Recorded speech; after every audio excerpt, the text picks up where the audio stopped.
Good morning दोस्तों, SGB defence services academy के online education platform पर मैं प्रोफेसर गणेश खड़से आप सभी का फिर से एक बार हार्दिक स्वागत करता हूं।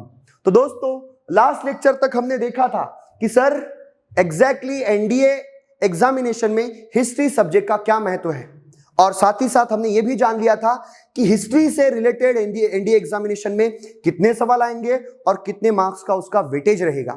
साथ ही साथ उसके बाद हमने ये भी जान लिया कि सर इतिहास एग्जैक्टली कहते किसको है, और इतिहास को इतिहास बनाने वाले जो सोर्स है वो क्या है, कैसे हमें अंतिम सत्य तक पहुंचना है।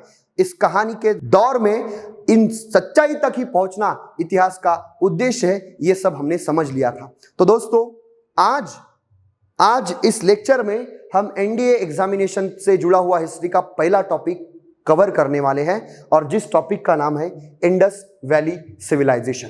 दोस्तों, याद रखना, इतिहास ये एक कहानी है, और ये एक महानता की कहानी है, जिस महानता की कहानी से हमें मैसेजेस लेने हैं, और मैसेजेस के आधार पर क्वेश्चन सॉल्व करने। बस यही इतिहास है। ये बोरिंग सब्जेक्ट नहीं, बड़ा इंटरेस्टिंग सब्जेक्ट है। पढ़ना है, क्यों?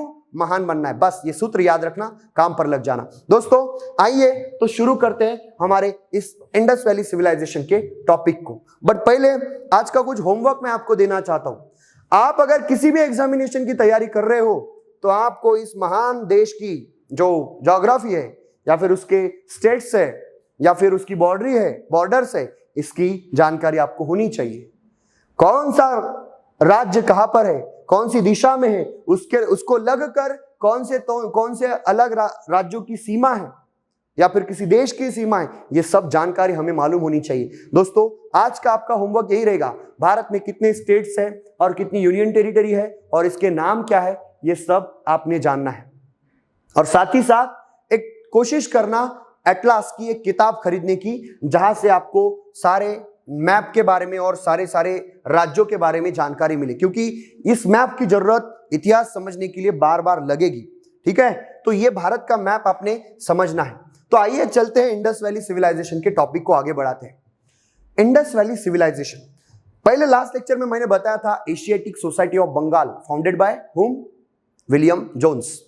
लिटरेरी सोर्सेस के आधार पर वो भारत के इतिहास को पढ़ना चाहता था, और लिटरेरी सोर्सेस के आधार पर वो पीछे इतिहास में जब तक उसको सोर्सेस मिलते गए, वहां तक पहुंचने की उसने कोशिश की। जैसे उसको पता चला कि हम ब्रिटिशर्स भारत आने से पहले यहाँ पर शिवाजी महाराज का राज था, मराठाओं का राज था, उसके पहले मुगलों का राज था, उससे पहले सल्तनत पीरियड का राज था, उससे थोड़ा सा पहले गए तो गुप्ता डायनेस्टी का राज था, गुप्ता डायनेस्टी से पहले इस भूमि में अशोक ने राज्य किया, अशोक के पहले वर्धमान महावीर और गौतम बुद्ध की वाणी को इस भूमि ने सुना, और उससे पहले वो जा पहुंचता है वैदिक पीरियड तक। अब वैदिक पीरियड मतलब वेदों के निर्माण का काल। अब जहां तक विलियम जोन्स को लिटरेरी सोर्सेस मिले, उसने वो पढ़कर उस एरिया का इतिहास, उस समय का इतिहास उसने लिखा। लेकिन वैदिक पीरियड के पीछे कोई लिटरेरी रिकॉर्ड नहीं थे, इसीलिए वो बंदा वहां पर रुक गया। क्या स्टेटमेंट दिया विलियम जोन्स ने कि सर भारत का इतिहास वैदिक पीरियड से ही शुरू होता है। अब सर कोई लिटरेरी रिकॉर्ड मिला ही नहीं, तो वो क्या कहेगा? उसने यही कहा कि सर यहां से ही शुरू होता है, वैदिक पीरियड से। लेकिन सर एक डिपार्टमेंट और भी बना था, मैंने बताया था 1861 में, आर्कियोलॉजिकल डिपार्टमेंट ऑफ इंडिया। किसने स्थापना की थी उसकी? तो अलेक्जेंडर कनिंघम में 1861 में। क्या काम था उसका? तो आर्कियोलॉजिकल एक्सकावेशन करना, आर्कियोलॉजिकल एक्सकावेशन करना। और ऐसी ही एक एक्सकावेशन के कारण भारत का इतिहास जो है ये वैदिक पीरियड से लगभग 3000 साल पहले चला गया, लगभग 3000 साल पहले पीछे चला गया। एक नई खोज लगी, और वही खोज है इंडस वैली सिविलाइजेशन की। इस भारत के भूमि का ये जो एरिया आप देख रहे हो, कुछ पाकिस्तान का, कुछ अफगानिस्तान का और कुछ भारत का, ये जो पिंक कलर का आपको एरिया दिख रहा है, ये एरिया है इंडस वैली सिविलाइजेशन का। अब सर इस एरिया में तो आज अलग अलग गांव बसे, ये इंडस वैली सिविलाइजेशन एग्जैक्टली है क्या? तो एक आर्कियोलॉजिकल डिपार्टमेंट की एक खोज है। क्या है ये? आर्कियोलॉजिकल डिपार्टमेंट की एक खोज है, जो कि मट्टी के नीचे दबे हुए कुछ गांव को या फिर कुछ वस्तुओं को उनके सामने निकाला और बताया कि वैदिक पीरियड से पहले भी यहां पर लोग थे, गांव थे, शहर थे। क्या बता रहा हूं मैं? ना सिर्फ गांव, शहर थे, और बड़ी अद्भुत और कमाल के शहर थे। इसीलिए तो इसको सभ्यता कहा गया है, सिविलाइजेशन कहा गया है। तो इस महान सिविलाइजेशन की कहानी जानते हैं। तो दोस्तों बात है 1920 की। इसी आर्कियोलॉजिकल डिपार्टमेंट के जो पहले हेड थे अलेक्जेंडर कनिंघम, उनकी जगह ली थी अब सर जॉन मार्शल ने।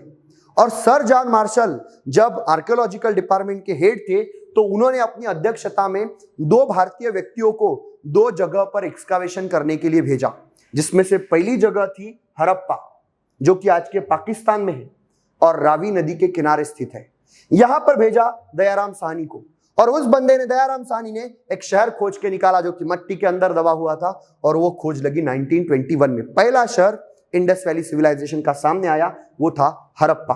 अब सर एक दूसरा जो व्यक्ति था जिनका नाम था राखालदास बैनर्जी, मतलब आर.डी. बैनर्जी, उनको 1922 में एक नए शहर की उनको भी खोज लगी। कहां पे?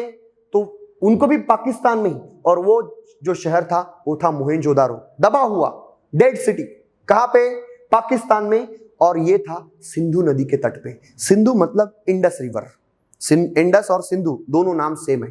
तो 2 शहरों की खोज 1921 और 1922, लगभग आज से 101 साल पहले की बात है ये। अब दोस्तों ये 2 शहर लगे। अब हड़प्पा शहर की रिपोर्ट बनवाई दयाराम साहनी ने, और मोहेंजोदारो की रिपोर्ट बनवाई राखालदास बैनर्जी ने। दोनों ने अपने बड़े बॉस मतलब सर जॉन मार्शल के पास में अपनी रिपोर्ट सबमिट की। अब सर जॉन मार्शल के टेबल पर जब दोनों रिपोर्ट आई तो वो हक्का बक्का रह गया, चौंक गया। क्यों? क्योंकि हड़प्पा और मोहेंजोदारो में लगभग 400 किलोमीटर का अंतर है, और 400 किलोमीटर का अंतर होने के बावजूद भी इन दोनों जगह के रिपोर्ट्स में, वस्तुओं में, वहां पर जो चीजें मिली उनमें कई सारी सिमिलैरिटी थी, साम्य था, एक जैसी थी। वो चौंक गया और उसने एक अनुमान दिया कि सर आज भले इसमें कितना भी अंतर हो, रहे होंगे 2 शहर अलग अलग अंतर पे, लेकिन फिर भी ये एक ही समय पर एक ही लोगों के द्वारा डेवलप किए गए 2 शहर हैं। एट अ टाइम इस सिमिलैरिटी को देखकर यह अनुमान किसने लगाया? तो यह अनुमान लगाया सर जॉन मार्शल ने। और सर जॉन मार्शल ने फाइनल स्टेटमेंट दिया, यह गांव नहीं, यह एक सभ्यता है। क्या है? एक सभ्यता है, और यह सभ्यता एक ही समय में विकसित हुई है।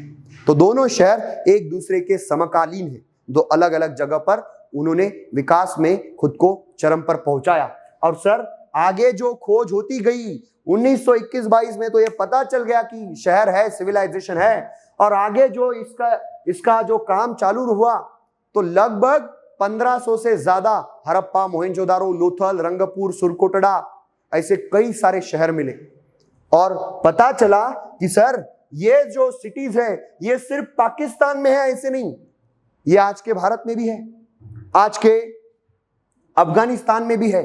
तो 3 देशों में ये सिविलाइजेशन बहुत बड़े भूभाग पर स्प्रेड हुआ है। कितने बड़े एरिया पे? तो लगभग 13 लाख स्क्वायर किलोमीटर एरिया पर ये सिविलाइजेशन फैला हुआ है।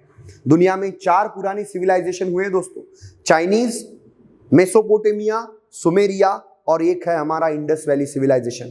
लेकिन इंडस वैली सिविलाइजेशन जितने बड़े एरिया में स्प्रेड हुआ है, बाकी 3 उनमें एक भी नहीं जितना इंडस वैली सिविलाइजेशन स्प्रेड हुआ है। तो सबसे ज्यादा बड़ा एरिया हमारे इंडस वैली सिविलाइजेशन का है। तो सर इसकी सबसे उत्तरी जो साइट मिली है उसका नाम क्या है? तो है मांडा, जो कि कश्मीर में है। इसकी ईस्टर्न मोस्ट साइट कौन सी है? तो इसकी ईस्टर्न मोस्ट साइट है आपके उत्तर प्रदेश में आलमगीरपुर। ये सब नाम आपने लिखना है। इसकी सदर्न मोस्ट साइट कौन सी है? तो सदर्न मोस्ट साइट महाराष्ट्र में है, अहमदनगर डिस्ट्रिक्ट में दायमाबाद। और इसकी वेस्टर्न मोस्ट साइट कौन सी है? तो इसकी वेस्टर्न मोस्ट साइट है अफगानिस्तान में सुतका गेंडोर, मांडा, आलमगीरपुर और दायमाबाद। इस प्रकार से ये चौकोन बनाता है और बड़े भूभाग के एरिया में ये सिविलाइजेशन स्प्रेड हुआ है। अब सर यहां से एक्सकावेशन में क्या क्या चीजें हमें मिलती है, यह बड़ा इंटरेस्टिंग सवाल है। एनडीए एग्जामिनेशन में यही तो सवाल आता है कि सर कौन सी जगह से हमें क्या मिला, क्या मिलता है हमें हड़प्पा से? तो हड़प्पा जो कि पहली खोज थी सिविलाइजेशन की, पहला शहर हड़प्पा सामने आने के वजह से इस सिविलाइजेशन को हड़प्पन सिविलाइजेशन कहा जाता है। और बहुत सारी साइट्स इंडस रिवर के किनारे मिलती है, इसीलिए इसको इंडस वैली सिविलाइजेशन दूसरा नाम दिया जाता है। अब सर हड़प्पा में मिला है मिरर, आरसा, समझ तो ना, तर आरसा इथं मिळालाय. स्वस्तिक सिंबल, भारतीय संस्कृति में स्वस्तिक को बड़ा विशेष महत्व है और ये स्वस्तिक का चिन्ह जो है ये सबसे पहली बार हमें कहां पर मिलता है? तो हड़प्पा में मिला है. हड़प्पा एक जगह पर. मदर गॉडेस, एक महिला का स्टैचू मिला है जिसके एम्ब्रॉय से एक पेड़ निकलता हुआ दिखा गया, उसी को मदर गॉडेस कहा गया है. Burial of mother and infant, मतलब सर बरियल मतलब क्या? तो बरियल मतलब जिसको दफनाया जाता है, दफन भूमि में जिस व्यक्ति को दफनाया जाता है उसको बरियल कहा जाता है. अब सर अद्भुत दफन की पद्धति थी उनकी. कैसे? तो माता को तो दफनाया गया है, साथ ही साथ उसके इन्फेंट मतलब छोटे से बच्चे को भी. मैं आपको चित्र भी दिखाऊंगा, बड़े इंटरेस्टिंग फोटोज है दोस्तों, चिंता मत करो. यह मिला है हड़प्पा में. Eagle bird clay tablet, clay tablet मतलब ठसा छापा, काय का? ईगल बर्ड का, गरुड़ पक्षी का. ठीक है. 2 rows of having 6 granaries. Granaries मतलब जहां पे अनाज स्टोर किया जाता है, गोडाउन. तो 2 रो मिले हैं, एक रो में 6 ग्रेनरी, दूसरे में 6. इस प्रकार से टोटल 12 ग्रेनरी. इसी वजह से हड़प्पा को सिटी ऑफ ग्रेनरी भी कहा जाता है. साथ ही साथ वहां पे एच सिमेट्री, सिमेट्री मतलब क्या? एट द टाइम बहुत सारे लोगों को एक ही जगह पर जब दफनाया जाता है तो उसको सिमेट्री कहा जाता है. तो ऐसी सिमेट्री भी हमें हड़प्पा में मिलती है. आगे क्या है? तो आगे हमें मोहनजोदारो में क्या मिला? मोहनजोदारो 2014 तक सबसे बड़ी साइट थी इंडस वैली सिविलाइजेशन की. यहाँ पे एक बहुत बड़ा स्नान गृह, बाथ मिला है, ग्रेट बाथ. ठीक है. यहाँ पे एक बहुत बड़ा गोडाउन मिला है, ग्रेनरी, इसीलिए सिटी ऑफ ग्रेट ग्रेनरी इसको कहा जाता है. साथ ही साथ यहाँ पर पशुपति सील मिला है जिसको भगवान शिव का आदि शिव कहा गया या फिर प्रोटो शिव कहा जाता है. भगवान शिव का अर्ली फॉर्म ये भी यहाँ पर मिला. इसका भी फोटो मैं आपको दिखाऊंगा. डांसिंग गर्ल, ये ब्रॉन्ज मेटल से बनी हुई प्रतिमा है. किस मेटल से बच्चों? तो ब्रॉन्ज मेटल से. ब्रॉन्ज कैसे बनता है? तो कॉपर और टीन को मिलाकर ब्रॉन्ज. Dancing girl. साथ ही साथ प्रिस्ट या फिर किंग, एक पुतला मिला है, स्टैचू मिला है. अब सर वो प्रिस्ट का है या किंग का है, पुरोहित का है या राजा का है, ये हम बता नहीं सकते. लेकिन सर सामान्य व्यक्ति का पुतला बनाया जाता क्या? नहीं, कोई तो भी विशेष ये करके उसका पुतला बनाया. ये मिलता है मोहनजोदारो में. साथ ही साथ कॉटन का पीस हमें कहां से मिलता है? दुनिया के सारे पुराने शहरों में से मोहनजोदारो ये पहली साइट है जहां पर हमें कापूस या फिर कॉटन उससे बना हुआ कपड़ा देखने को मिलता है, और वो साइट है मोहनजोदारो. ठीक है. और एक साइट है आगे की, वो है कालीबंगा, बहुत ही इंपॉर्टेंट साइट. बैंगल्स, हाथ में पहनने की जो चूड़ियां है वो यहां पर मिली है. फायर अल्टर, पवित्र अग्नि के निशान यहां पर मिलते हैं. बोन्स ऑफ कैमल, कैमल मतलब ऊंट, तो ऊंट के जो बोन्स है वो वहां पर मिलते हैं. Cylindrical seals of Mesopotamia, Sumeria और मेसोपोटामिया इस पीरियड के 2 सिविलाइजेशन थे इजिप्ट में नाइल नदी के और टिग्रिस की नदी के किनारे, यूफ्रेटस और टिग्रिस नदी के किनारे, वहां से ये वहां का जो सील है उन लोगों का यूज किया गया, वो भारत में मिलता है. इससे क्या पता चलता है? तो सर मेसोपोटामिया और सुमेरिया के लोगों का व्यापार इंडस वैली सिविलाइजेशन के लोगों के साथ में चलता था. तो ये सील हमें कालीबंगा से मिलता है. साथ ही साथ प्लाउफील्ड, प्लाउफील्ड मतलब क्या? तो जिस जमीन को बीज बोने के लिए लायक बनाया गया, ऐसी भूमि हमें कहां पर मिलती है? कालीबंगा में मिलती है. तो ये कालीबंगा की खासियत है. ये एक बड़ा अद्भुत शहर है लोथल, महाराष्ट्र के गुजरात में, भोगावा नदी के तट पे. यहां पर क्या मिलता है? तो सर आइवोरी, हाथी के दांत से बनी हुई मेजरमेंट गिनने की स्केल. साथ ही साथ ये एक पोर्ट सिटी थी. क्या? तो यहाँ पे डॉकयार्ड मिला, जहां पे बंदर मालूम होगा ना, जहां पे जहाजें आती हैं, जाती है, रुकती है, वो जगह थी लोथल. इसका मतलब ये लोग सी ट्रेड करते थे. यहाँ पे डबल बरियल मिला है, एक ही गड्ढे में 2 व्यक्तियों के शव, महिला और पुरुष, डबल बरियल. ये कहां पर मिला है? तो लोथल में मिला है दोस्तों. तो इस प्रकार से ये जो है इंडस वैली सिविलाइजेशन. अब सर इंडस वैली सिविलाइजेशन का राखीगढ़ी जो है ये 2014 के बाद की सबसे बड़ी साइट है. उससे पहले मोहनजोदारो थी, और राखीगढ़ी कहां पे है? हरियाणा में. ठीक है. साथ ही साथ सुरकोटला में क्या मिला है? बोन्स ऑफ हॉर्सेस मिली है. बोन्स ऑफ हॉर्सेस, घोड़े के बोन्स. और आमरी नाम की एक जो साइट है, यहाँ पर हिपोपोटामस मतलब गेंडा, उसके अवशेष, उसके बोन्स के अवशेष आपको देखने को मिलते हैं. धौलावीरा, अद्भुत साइट, यूनेस्को हेरिटेज का दर्जा प्राप्त साइट, जहां पे आपको एक बहुत बड़ा डैम देखने को मिलता है, वाटर रिजर्वायर, एक बहुत बड़ा तालाब देखने को मिलता है. चैरियट चलाता हुआ, चैरियट मतलब रथ चलाता हुआ एक नग्न आदमी, न्यूड मैन देखने को मिलता है. Water reservoir, lakes, made up of burn bricks, जली हुई पकी हुई लाल ईंटों से बना हुआ ये जो है ये है उनका lake.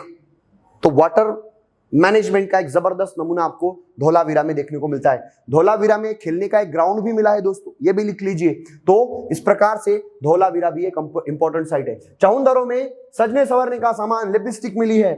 City without Citadel, Citadel मतलब क्या, तो वॉल कंपाउंड। ये एकमात्र शहर था जहां पर वॉल कंपाउंड नहीं है, बाकी सारे शहरों को वॉल कंपाउंड मतलब बाउंड्री वॉल थी, दीवार थी, प्रोटेक्शन दीवार, यहां पे नहीं है। तो ये इसकी खासियत है, ये भी आपको मालूम होना चाहिए। बनावली, बनावली में क्या मिलता है, ड्रेनेज सिस्टम वहां पर एब्सेंट है। ड्रेनेज सिस्टम मतलब क्या, तो नालियां, जहां से गंदा पानी घर के बाहर निकालते ना, उसको ड्रेनेज सिस्टम कहा गया है। सारे शहरों में मिलता है, यहां पर नहीं मिलता। साथ ही साथ 11 पे प्लाव, प्लाव मतलब क्या, तो सर हल, हल जो खेत में चलाते हैं वो मट्टी से बना हुआ हल हमें यहां से प्राप्त होता है। तो सर अब इस इंडस वैली सिविलाइजेशन के बाकी कैरेक्टरिस्टिक्स जो इसको बड़ा विशेष बनाते हैं वो क्या है, हम उसको कल के लेक्चर में जानेंगे। तब तक के लिए थैंक यू।